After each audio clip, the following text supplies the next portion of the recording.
Beauty na food bazaar. Bibingka. Sa ilaw. Apa. No, 5 din. Dilo ka? Masarap din ang... Ate! May mobile pay. Oo. Ay, hindi na. Salamat ikaw. Kuha pa mo nung ganito. Pagpila ni? 5 din. Kita may ano. Ulo lang na siya, te, pang pagwapa. Kung ano, shade. Tapos pancakes. At ano? Takoyaki. Magkano ka doon? 5 din po. Una pa pala dito sa simbahan. Tabi ng CR. Kasi ilalim ito ng church.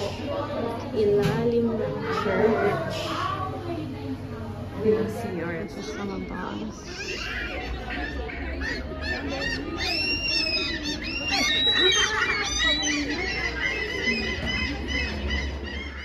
Link sa description po kung nasan ito dito sa Helsinki. Dalapen Puisto po ito. Libre pong maglatag dyan para magbenta. Yung sabi sa website, basta daw linis mo yung pwesto mo. Maglatag ka tapos linisin mo yung mga kalat after or dalhin mo rin, ialis mo yung mga hindi rin nabenta. Wag lang magkalat or mag-iwan ng mga hindi gagamiting gamit. Kunwari hindi mo nabenta tapos ayaw mo na rin gamitin, diba? Yung chismis okay sa Finland. May friend din kaming nagbenta doon. Nakakuha siya ng mga 100 plus euros sa mga old niyang gamit. Or hindi niya sinusuot na damit. Ito naman, bisita kina kuya. Ito po ay hindi na sa Helsinki. Out of town na ito. Yung pa-tour sa kanilang apartment or basement ng building nila. Ito naman, yung kanilang kung saan sila suki bumili o kumain sa labas dun sa kanilang town. Hometown na nila ito dito sa Finland.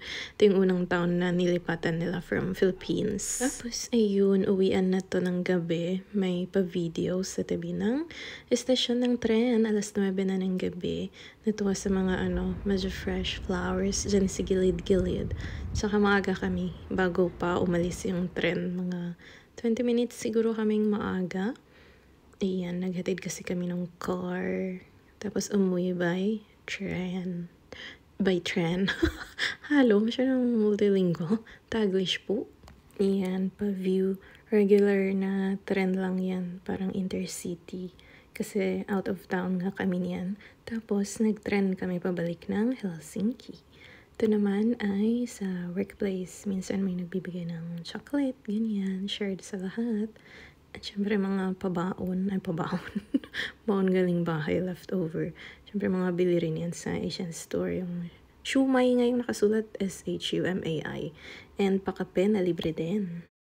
Ito, sa parts na to, mga sceneries nung palabas na ng Helsinki ito. Puro ganyan yung nakunan ko. Mid-July na po ito, 2024. Salamat po sa panonood ng Kunigaya Vlogs. Ayan, siksik tayo ng shoutouts. Check na rin po yung live chat. Nandiyan yung ating mga active teams. Mga active na nakikinood, nakikisuporta. Ayan, magic, teamwork. Salamat po sa pakiki-marathon, premiere, live premiere. Payaman din, payaman. Legend and veneer. Laging naaalala yung pangngipin, veneer po. Yan, shishinin. Yan, lumalabas na yung mga basic lang na alam sa Mandarin. Nag-aral na po ako sa University of the Philippines, Diliman. Extramurals ngayon ng Mandarin, yung Module 1 nila, yung mga basic naman po. Konting-konti pa lang ang alam. Pero tapos na yung exam mo, di ba? Hanggang greeting pa lang, basic lang alam. Yan, isang side trip na to sa mga fresh na roses. Ito po yung nilipatan ng mga friends. Yung kinontent natin ng March 2023. Mga kararating ng Finland. Di ba? Lagpas 1 year na sila dito. And nakalipat na rin sila ng apartment. Though same city lang. Same din yung workplace nila. More than 1 year na dito sa Finland. Para po dun sa mga nagtatanong pa rin ng applications, yung mga exams, interviews, marami po yan sa ating mga previous uploads. Yung mga experiences natin ng application sa Finland galing ng Philippines.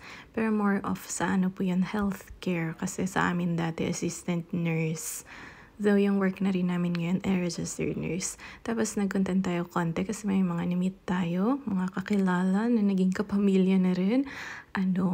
Yung sa cleaning naman sila. Kunwari yung na-content natin is na nga HRM, ata yung course ni sa Philippines. Tapos dito, cleaning yung sa work naman nila. Nagtagal naman siya. More than 1 year na siya dun sa same na company and same city. Though, naglipat na rin siya ng apartment kasi, di ba, mas mahal nga yung una nilang tinirahan. Yan, pa-update sa temp ngayon. Mabot ng biyahe namin na ito ng 26 degrees Celsius.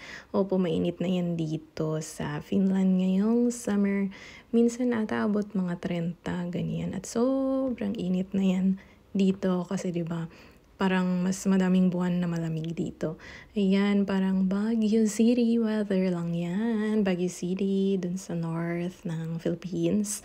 Kasi taga doon po ako dati. Doon ako nag-aral, doon din ako nag-work ng ilang taon bago ako lumipat ng Finland. Kaya naman, yung marami nating mga comparisons ay yung stay natin doon sa Baguio City noon, mga years ago, comparing dun sa work natin dito sa Finland ngayon.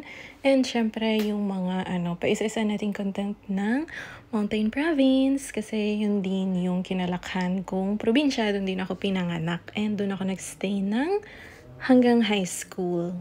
Ayun po, pakonting review, papilit na trailer ng ating channel, munting bahay, Kunay Gaya Vlogs.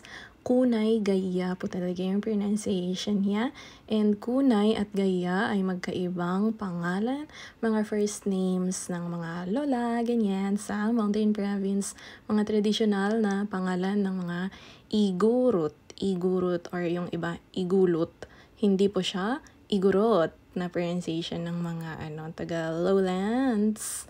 Ganyan, igurut po yun. So, mga igurut names po yung nasa ating channel name, Kunay, tsaka Gaya. Ginawa ko lang na combined at magkasunod. Parang dalawa siyang first names. Hindi po siya apelido. Yes, apelido pa nga. Nag-drift ang kwentuhan. Ayan po ang scenery pa rin natin para sa mga nakikinig lang at hindi tumitingin ng video o yung iba naman tumitingin lang ng video at hindi nakikinig. Ayan, scenery, mga drive, isa siyang road trip. Biglang naging pilit na road trip content. Hindi naman pilit. Yun lang yung na-content habang day off. Ayan po, out of town from Helsinki, Finland. Ito, Helsinki ang capital ng Finland. Pumunta kami sa bahay ni Kuya sa ibang town. Lagpas 1 oras na drive ito by car. And by train, lagpas 1 oras din naman. Pero car yung gamit nito ng papunta. At ito po ay mid-July 2024. Ayan na, silip sa pa-food sa bahay ni Kuya. Bahay ni Kuya talaga. Yan, ano pa nga ba ang handa kundi Pinoy foods, 'di ba? Talagang magaling magluto ang mga ite. Shisi, ang daming gustong sabihin. Ayun nga, salamat po aming generous hosts. Nakirest, nakikain, nakicr. Ganyan, maliit na content yung mansanas sa bakuran nila. Natuwa kasi ako. Wala kasi kaming mansanas dito sa building namin o dito sa malapit sa amin. Kaya natuwa akong nakita ko yung mga maliliit nilang apples dyan sa bakuran lang nila. Diba? Libre pong mamitas. Yan, thank you for watching. Yan, pasilip ating next content sa may tabing lawa.